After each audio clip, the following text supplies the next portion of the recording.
Hi friends, ఈరోజు వీడియోలో special ఏంటంటే బృందా కోసరమని లైట్గా వెజిటేబుల్స్ వేసి కొద్దిగా పన్నీర్ వేసి రైస్ చేశాను.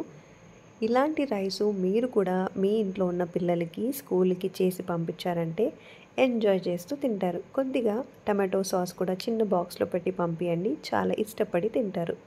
సో ఎలా చేసిందో చూసేద్దాం. ముందుగా నేనైతే ఇక్కడ పన్నీర్ తీసుకున్నా. ఒక 100 గ్రామ్ పన్నీర్ అయితే సరిపోతుంది. ఏ బ్రాండ్ అయినా పర్లేదు ఫ్రెండ్స్, పర్టికులర్ బ్రాండ్ అనేది ఏం లేదు. Any brand, specially Nandini heritage, ఈ అక్షయ్ కల్ప ఇలాంటివి తీసుకోండి, బాగుంటుంది. పన్నీర్ అయితే అక్షయ్ కల్ప వాళ్ళది కూడా చాలా బాగుంది. బట్ ఎంత మనం పన్నీరు తీసుకున్నా కొద్దిగా సప్పగానే ఉంటుంది. కాబట్టి మనం ఫస్ట్ చిన్న చిన్నగా కట్ చేసేసుకుందాం. ఇలా చిన్న చిన్నగా కట్ చేసేసుకొని ముందుగా ఉప్పు కారం వేసి మిక్స్ చేసుకుందాం. ఇప్పుడు బౌల్లోకి వేసేసుకొని ఈ పన్నీర్ క్యూబ్స్లోకి కొద్దిగా సాల్ట్, లైట్గా కొంచెం, అలాగే కొంచెం కారం పొడి వేసేసుకొని రెండు ఇలా మిక్స్ చేసేసుకోండి. కారము మరియు ఉప్పు ఎందుకంటే మరీ పన్నీర్ సప్పగా ఉన్న తినడానికి అంత బాగుండదు, గొంతులో ఇరుక్కున్నట్టు కూడా ఉంటుంది. సో ఇలా రెండు వేసి మిక్స్ చేసి పక్కన పెట్టేసుకోండి. ఇప్పుడు గ్యాస్ ఆన్ చేసేసుకొని కడాయి పెట్టేసుకొని 1.5 స్పూన్ అంతా నేనైతే నెయ్యి వేసుకున్నాను.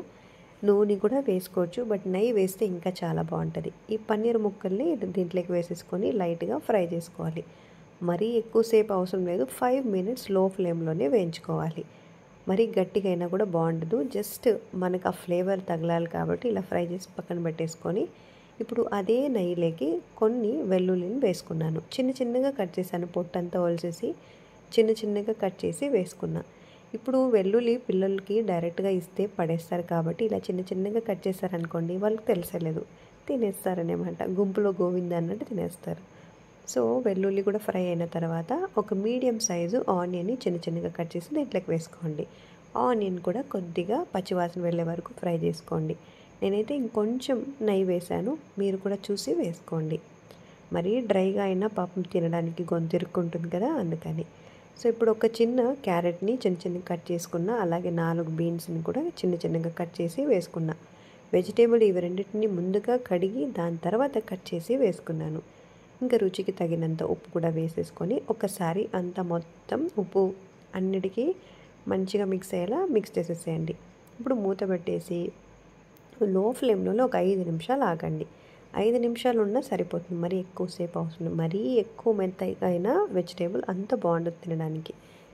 ఇలాంటి ఫ్రైడ్ రైస్ లాంటి నూడిల్స్ లాంటి దీనికంతా మరీ ఎక్కువ ఫ్రై అయినా టేస్ట్ ఉండదు. ఇప్పుడు 1 కప్పు లేదా 1.25 కప్పు అంతా రైస్ వేసేసుకొని ఇప్పుడు వెజిటేబుల్స్ అన్నీ మంచిగా ఫ్రై అయినాయి కదా, ఇప్పుడు రైస్ కూడా వేసేసి ఒక 2 నిమిషాలు అలా తిప్పేసుకోవాలి. లాస్ట్లో మనము ఫ్రై చేసి పెట్టుకున్న ఈ పన్నీర్ క్యూబ్స్ని కూడా వేసేసుకుందాం. ఇన్ కేస్ మీకు కారంగా ఉండాలంటే ఆనియన్ వేసినప్పుడే ఒక 2 పచ్చిమిర్చిలు కూడా వేసేసుకొని ఫ్రై చేసుకోండి, అప్పుడు పర్ఫెక్ట్గా సరిపోతుంది. నేనైతే లాస్ట్లో ఇలా కొద్దిగా మిరియాల పొడి రాల్పి మిక్స్ చేస్తున్నాను.